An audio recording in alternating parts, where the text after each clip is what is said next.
Olá, vou falar aqui sobre resultados e discussões do nosso trabalho de pesquisa. A partir dos resultados conhecidos, foi realizada uma análise estatística para verificar a alternância dos valores. Cabe ressaltar aqui que todo o comparativo, tanto de custo como o de resistência, foram feitos com base no nosso painel 1, que foi sem a utilização da resina sintética. Foi observado que não houve nenhum rompimento do CP com a mínima estabelecida PNBR 13.749 de 2013, que é de 0,3 MPa. Foi observado também a sua forma de ruptura, que ficou 75% na argamassa e 23% na argamassa cola, sendo assim com uma média de 0,71 MPa. Cabe ressaltar também que esse primeiro painel nosso, ele não teve a adição da resina sintética, apenas com uma ponte de aderência, o cimento e a água. Para o painel 1 ainda, podemos observar aqui o mapeamento da sua resistência. De acordo com Karasek 2012, os resultados obtidos podem ter sua variabilidade média através do coeficiente de variação. Sendo assim, para uma aceitação satisfatória do ensaio, esses valores devem estar numa média entre 10% e 35%. Para o nosso painel 1, ele se encaixa nesse estabelecido por Karasek 2012, estando com um coeficiente de variação de 18,70%. No painel 2, que é a proporção indicada pelo fabricante de 1:2, com a aspersão do cimento, podemos observar uma média de 1,70 MPa. Foi observado todos os seus CPs, se houve em algum momento uma resistência igual ou inferior a 0,3 MPa. Para esse painel houve 80,42% de forma de ruptura na argamassa, 18,33% argamassa cola e 1,25% cola pastilha. Para o painel 2, o mapeamento da sua resistência, podemos observar também o coeficiente de variação dentro do limite estabelecido por Karasek 2012, que é entre 10 e 35. Para o painel 3 foi observado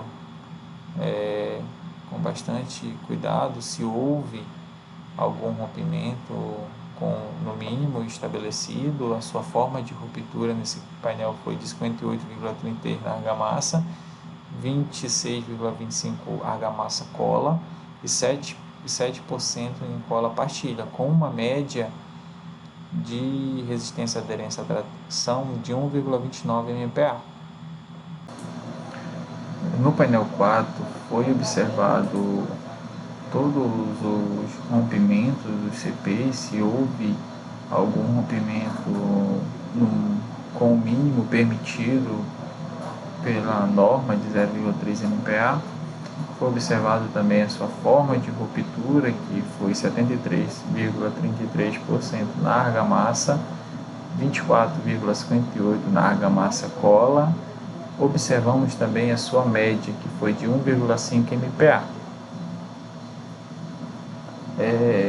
Foi observado o coeficiente de variação, que obedece o padrão dentro do limite estabelecido, para a validação desse nosso ensaio, para esse painel, que é entre 10 e 30, ficou 26,89%.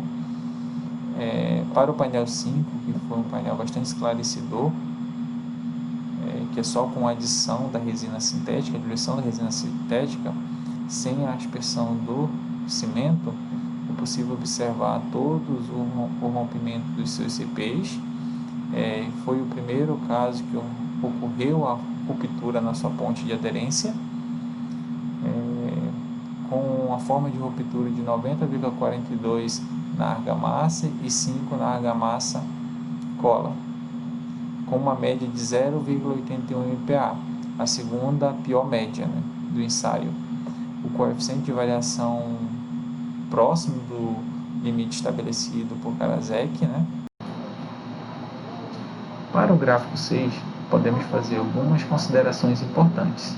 Comparando o nosso painel 1 base sem a diluição da resina sintética com o painel 2 que teve a diluição da resina sintética indicado pelo fabricante, podemos dizer que houve um ganho de resistência de 139%. Para o painel 3 de diluição de 1 para 4, houve um ganho de resistência de 82%. Para o painel 4 de diluição de 1 para 6, houve um ganho de resistência de 48%.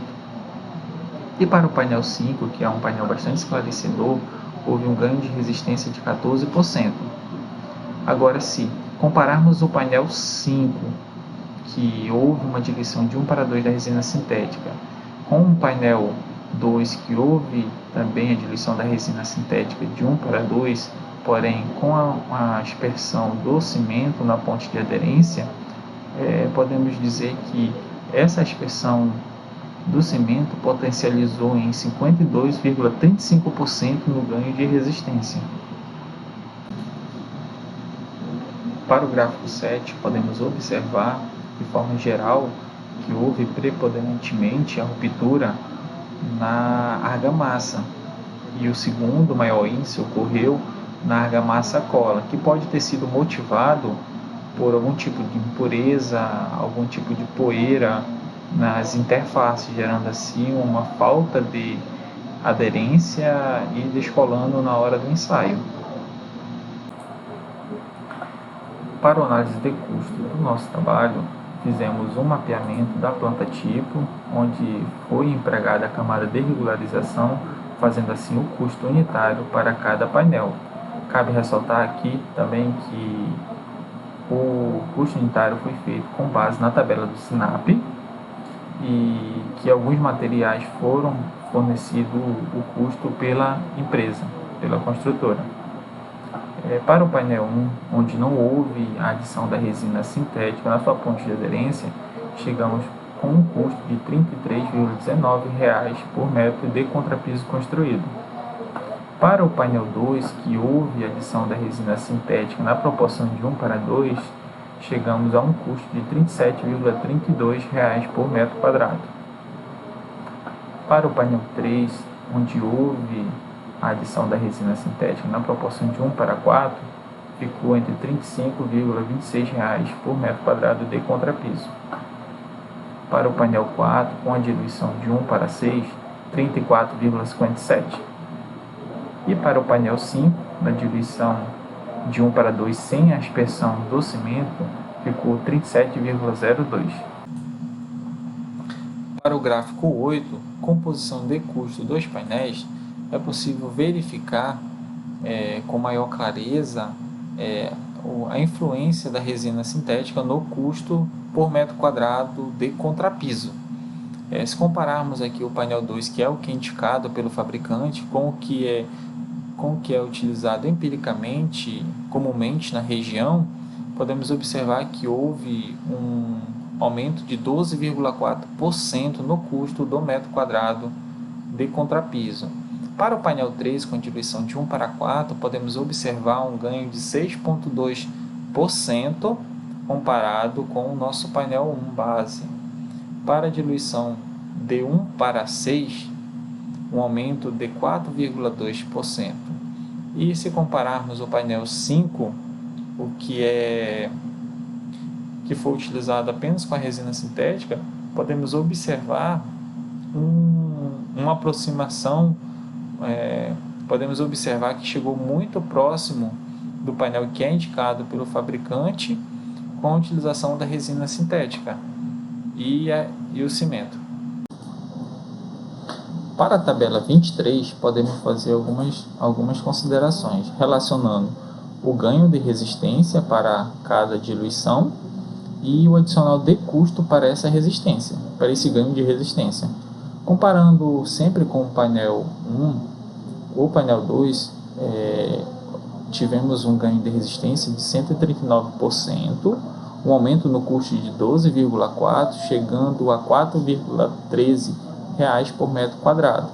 Para o painel 3, houve um ganho de resistência de 82%, um aumento de custo de 6,2%, R$ 2,07 por metro quadrado. Para o painel 4, houve um aumento de 48%, um adicional de 4,2% e um aumento apenas de R$ 1,38.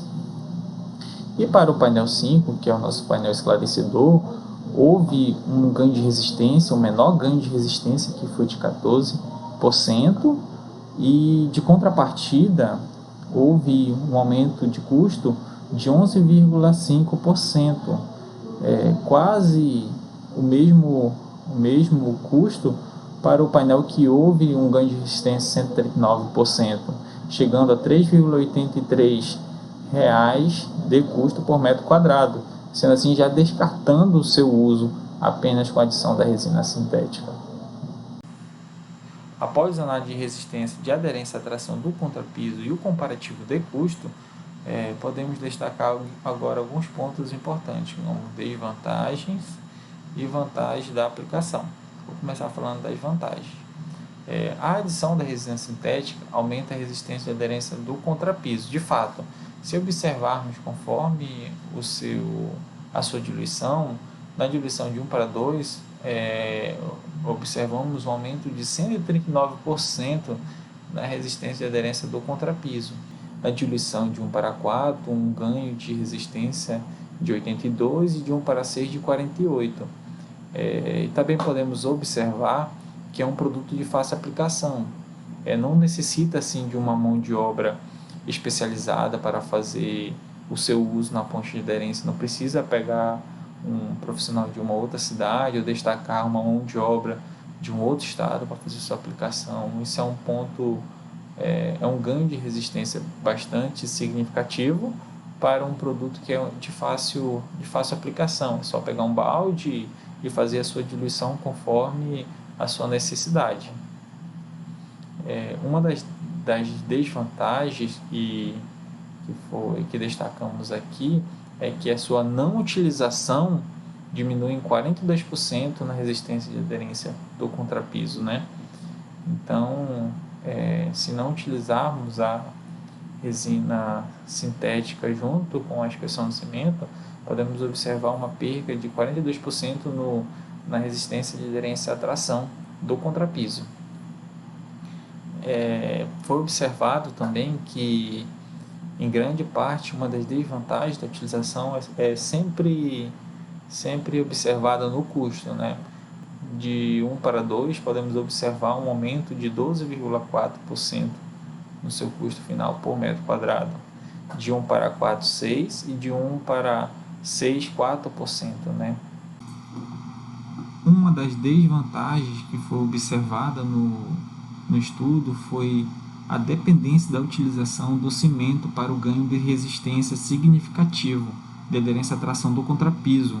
A não aspersão do cimento na ponte de aderência diminuiu em 48% a resistência de aderência à tração, comparado ao painel 2, né, de diluição de 1:2, e apresenta uma diferença de apenas 0,30 centavos no custo por metro quadrado.